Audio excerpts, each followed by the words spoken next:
back, Sentinels. Welcome back. Another episode of Black Father Sentinel, where we are changing the narrative of how fathers are depicted as well as discussed in today's society.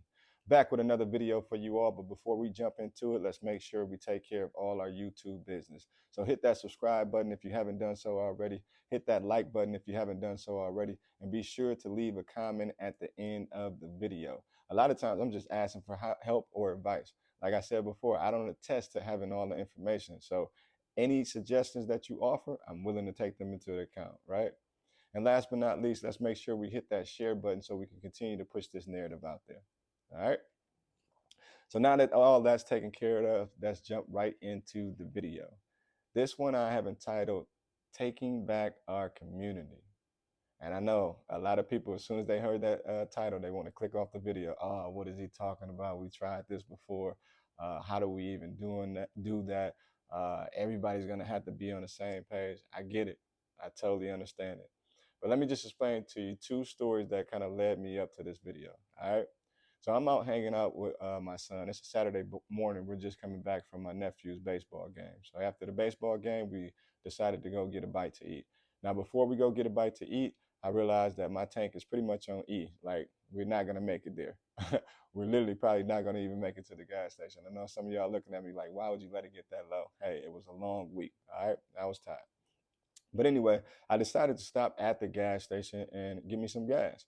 Now I pulled up to the gas station, and before I can even jump out the car, there's this young fellow. He looked to be about, I guess, 12 or 13. He comes running up to me and asks me, sir, can you buy me um, a blunt out of the gas station, right? And so I'm looking at him, he looking at me, and I can feel my son looking at me. Now I'm with my oldest boy at the time, so he's 19, right? So he's looking at me too. It's one of those moments like, what is dad gonna say at this moment?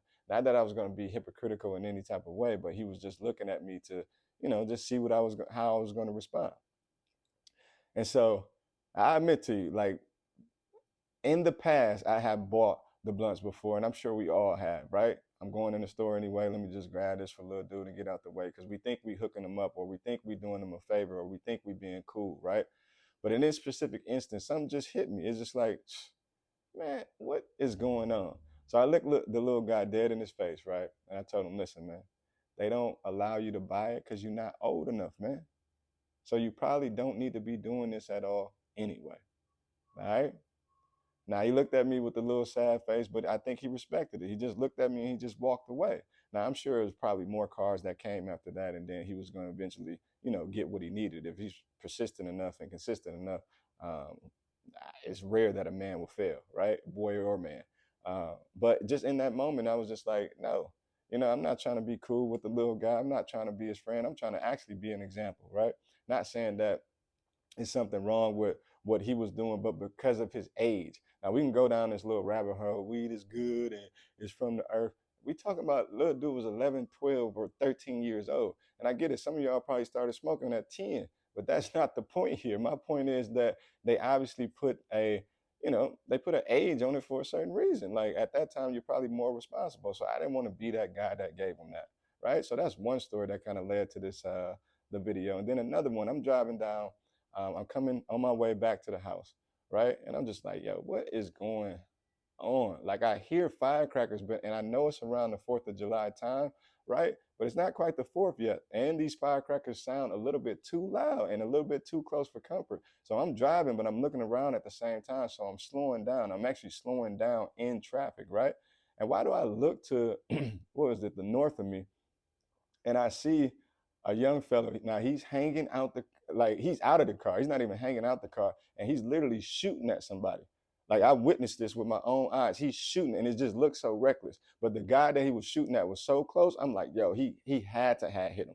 Like there's no way that he did not hit him, right? And so I go down. I hit a block, and then I hit a U-turn because the least I can do, if the little dude did get hit, at least I can call the ambulance or whatever the case might be. I didn't catch the plates of the car. I didn't see the person who was shooting. I couldn't describe him to you. Nothing of that nature, right? But at least I can hit the block. So as soon as, sure enough, I hit the block, I come back around. I don't see anybody. So the coast is clear. Nobody's on the ground now. It could have fell in the bushes. I don't know. But the coast is clear at that time. So I didn't think anything of it. But it just dawned on me, man, like we're losing control of our neighborhoods, right? Like I just feel like that. We're just losing control of our neighborhood. So it just dawned on me, like, how do we begin to like gain back control of our neighborhoods? Like, do you remember when we was growing up? Like it was like it, it, I wouldn't say that it was totally safe on the outside looking in. It probably wasn't safe, but like I grew up in Parkland, right? It was totally safe in there, but people on the outside looking in probably thought that was the most dangerous place ever. Some of my cousins used to be like, "Man, I used to hate spending the night by your house. I thought we was gonna hear gunshots all night," but it was just home to me, right? But one thing I could say about those times that the elders in that community, right? We talking about the older guy, they had it in check. Like wasn't nothing coming in and coming out unless it went through them, right?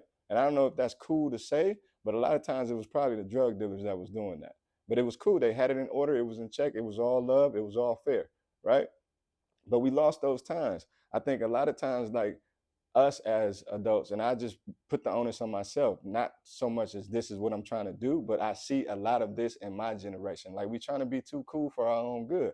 And I get it, we young, we 80s babies, so we not quite there. Now, a couple generations older than us that should be our elders, that I think they dropping the ball a little bit. You still trying to run around with your J's on. I get it, man. You might be an athletic 65-year-old. I understand it. But if that's what you're still trying to do, you're still trying to like pull the babe that's 25 and stuff. Come on, man. You got to grow up at some point in time. I'm just being honest with you, man. But like for me, I don't want to be that guy. Like as I evolve, as I get older, I just consider it number one to be a blessing. Like where I'm from, you're not even supposed to make it this far, to be honest with you, right? It's too much going on. There was too many odds. The deck was stacked against us. We were not even supposed to make it this far. So number one, I consider it a blessing. Then number two, I look at all the experiences that I went through and I translate that to wisdom. So you should want to listen to me at this older age that I am at now, right? Looking at the older generation that's a couple generations before me, it's like sometimes it's a hit or miss. Like I just wanted to become the norm with us as the 80 babies and the ones that's like right after us, the 90s babies. All right. So we got to begin to take back our community. Now, I just came up with like three things of how we can possibly start. Right. Again, I don't attest to having all the answers. I'm gonna need y'all help with this. Leave some comments down. Offer me some suggestions, right? So we can try to figure this out. But I think it starts with us, fathers, the males. Like we have to begin to insert ourselves back into our communities, right? And I get it and I understand it. A lot of things are systematically put in place to drive us out of our communities, not only out of our communities, but out of our homes as well. I get that, but we can't continue to use those as an excuse, right? If we get one shot at this thing, let's make the best of it. So I'm no longer using excuses. I'm just going after it, right? Like we have to be the voice in our community. We have to begin to insert ourselves back in there. Now, there's ways that we can do it, but we have to be strategic about doing it. And then if our intent is to just gain control back without trying to be violent and without trying to like disrupt anything, like as long as your heart is good, I don't worry about the results. I don't worry about the opposing side coming against me because I know my intentions are correct, right? I know where my heart is when I'm doing it. So here's one of the things that I came up with.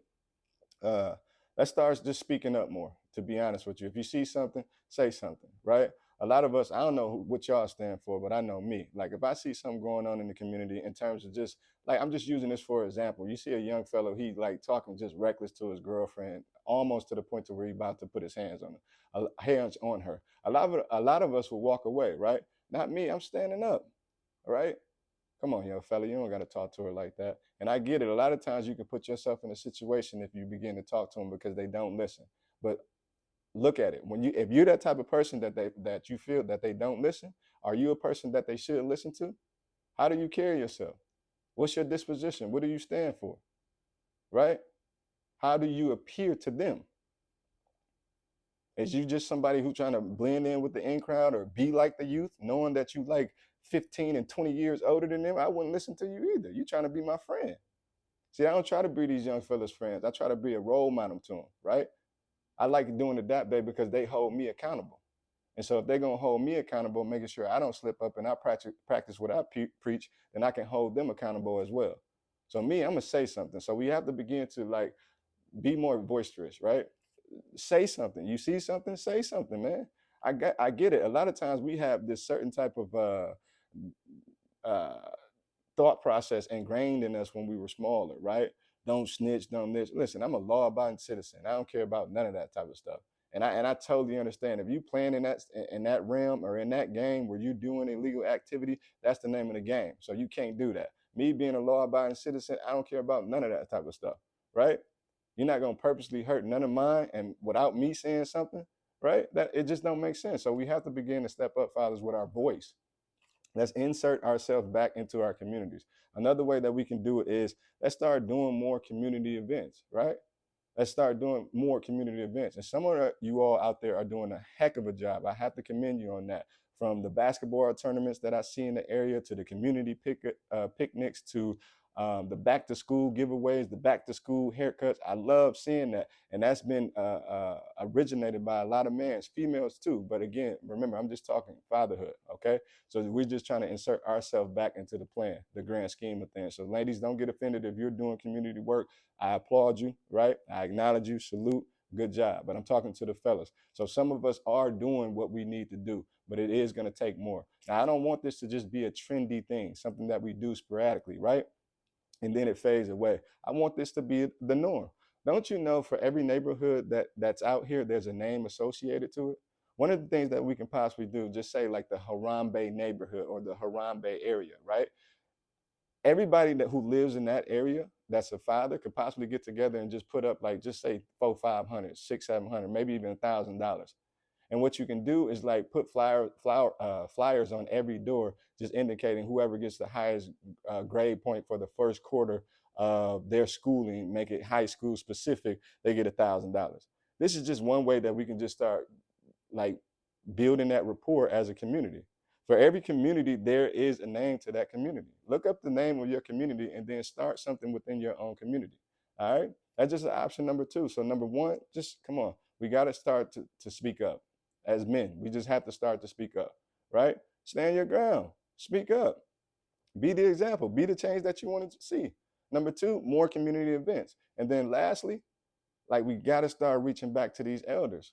Like, I used to look at my grandfather like he was just like a superhero. The way he walked, the way he dressed, like he was always clean. He was always manicured. He was always had on the fly cologne. I mean, it was overly aggressive. It used to smell like timber all the time. But that's what they wore back then. The ladies, like, you know, them 50 babies and 60 babies and 30 babies, you know, them women, they used to like that type of stuff. So what I'm saying is that I always respected him. I always looked up to him. He always carried himself like a man, right? And I want to be that type of elder to the generations that's underneath me. So we have to call back to the elders that's still alive. Like, we got to reach back out to them.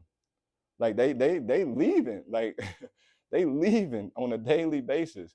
Like, they're passing away. So we need to reach out to them, get that guidance, and see what we can do and see what they did during that time to bond together their community. And how did they fit in as a black man in their community or as a father in their community? So we need to reach back out to them, right? They're not going to always be here. I feel like I lost my granddaddy prematurely, right? My granddaddy died in his 60s. I just think that was way too early. So we need to reach back to the ones that's still here. Let's get this game. Let's soak it up, right? And then let's give it back so it continues to go and the legacy continues even when we're dead and gone. All right? So come on, y'all. Let's get our communities back. Number 1, let's begin to step up as men, use our voice more. If you see something, say something, right? Number 2, let's continue to host these community events. Let's get together. I get it. Sometimes it comes with a little drama, but you got to take the good with the bad. But eventually it's going to become the norm, and it's just what we do. And people will start to appreciate it more and more. And then lastly, let's call on to our older elders, right? The older men that's still in our lives, the older men that's still in society, still out here actually trying to make effective change, right? So again, y'all know how I do it. That's just my spiel for today, but we have to begin to get our communities back. Fellas, I think it starts with us. Like I said, I know there's a lot of systems in place to keep us out, but we have to begin to insert ourselves back into our communities. All right? Fathers, do what you do best, and that is being great fathers. I salute you all. Black Father Sentinel.